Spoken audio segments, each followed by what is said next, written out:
Takže zlívané z lidí, zdraví vás Pokus a dneska si ukážeme tutoriál, jak založit správně žádost na whitelist na netfire.cz.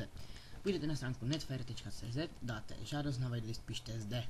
Kliknete na ten odkaz, teď máte whitelist.netfire.cz. Teď si musíte přečíst pravidla whitelistu. Musíte počkat ještě 27 sekund, takže já to stopnu a pak se vám ozvu. Takže jsem zpět, máme tady pravidla a dáme klik na přečetli jsem si pravidla. Tvůj herní nick, dáme si třeba Pokus, já už to tu mám, nebudu to ale zakládat. Tento nick třeba Pokus 1, OK. Tvůj e-mail dáme třeba potuc@gmail.com. Pošť vyznění ti dám do whitelistu žádosti typu NVM, jsem dobrý, se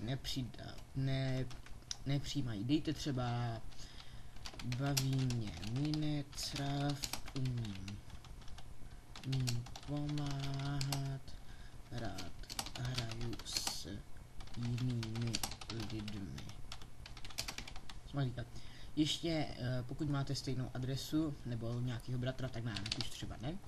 Od jaké verze hraju Minecraft? 1.5, ne, blbost. Alfa třeba napíše, nevím, já nevím. Kde se dozvěděl o našem serveru? Dozvěděl jsem se o našem serveru přes kamarád, ne, z vyhledávače a dám přidat ke schválení. Zde máte i video pro jak začít hrát. Takže to mělo být vše a ahoj.